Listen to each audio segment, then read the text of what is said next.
To bring in now Jennifer Kearns, contributor for the Daily Caller in The Hill. Jennifer, good to see you on this Monday morning. I want to ask you first about the notion of another stimulus bill, the possibility, keeping in mind people haven't really received the money or help from the first ones just yet. I think that's slated for April 17th. In fact, House Speaker Nancy Pelosi, writing this to her colleagues this week, and we'll show it to you. It says, CARES 2 must go further in assisting small businesses, including farmers, extending and strengthening unemployment benefits, and giving families additional direct payments.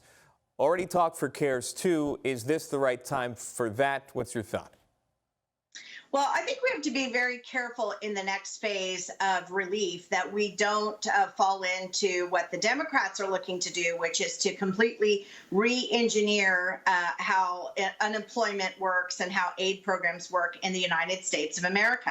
Otherwise, once we reemerge from this coronavirus crisis, we're not going to recognize the country anymore as it is. Now, having said that, I do believe in increasing the relief for small businesses. You know, here in New York City, certainly we're seeing a huge impact on those businesses, many of whom will probably never reopen. I was also encouraged last night at the president's briefing that he talked about some relief aid for the energy industry. I think that is key, maybe looking on some tariffs on oil imports, because for the first time, the United States of America is actually wholly energy independent, and it employs hundreds of thousands of workers across the country. And we really haven't talked about those industries. So I think we have to be very careful, Sean, in not becoming a socialist country de facto here.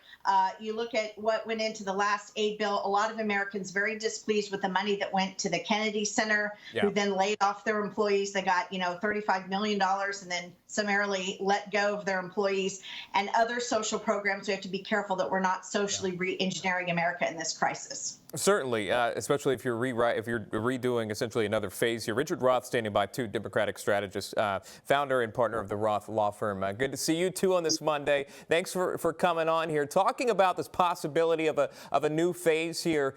Do you think they're going to leave the pork out of this one? Do we think we're going to see a stronger push for small business, for the individual? Richard, your thought? So I think we are.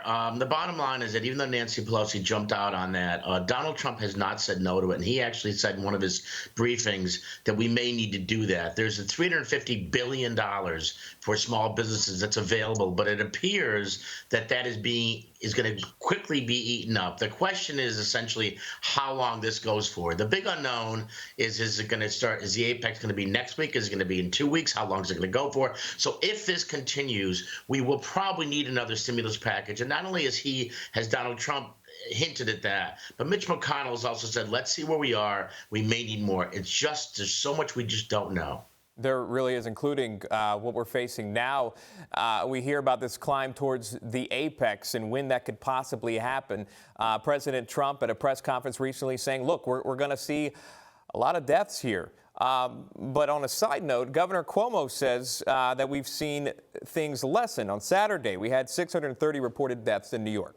Sunday, we have 594. So it has went down. Can we read any hope into this? Richard, I'll start with you. Yeah, sure. So as Cuomo said, we need 3 or 4 days before we can really figure out the pattern. But it did go down. New York City, the amount of increase in deaths also went down.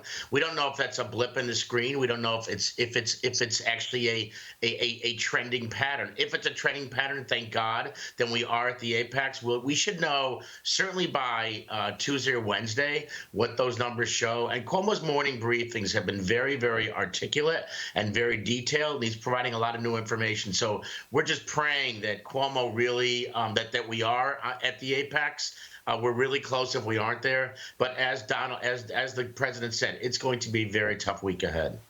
Jennifer, I'll bring you into that. It's a tough narrative, but we're seeing it from every outlet, no matter what side of the aisle you're on. Deaths are ahead of us.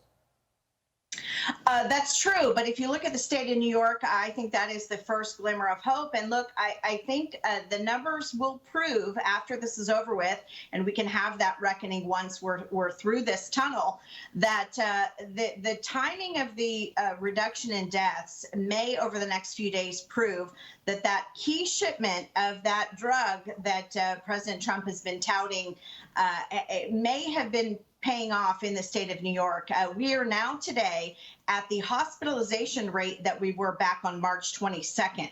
And if you look at the shipment of the hydroxychloroquine that came here on March 24th. And so I think, empirically, we'll have to look at the data after this is done. But folks like Peter Navarro, and I know he's been criticized for this, I know Peter Navarro from University of California, Irvine. This is a guy who does not make decisions lightly. He does it driven on data primarily. I think we're going to look at this afterward and see that President Trump did the right thing here by following science, which, Democrats like to say that, Republicans don't follow science. I think there's going to be some hints here on how other cities can handle if that proved to be true. Well, I appreciate both your time. We'll talk about this, pick this conversation up, if you don't mind, in the second hour. Jennifer Kearns, Richard Roth, good to see you both. We'll see you in just a bit. Thanks.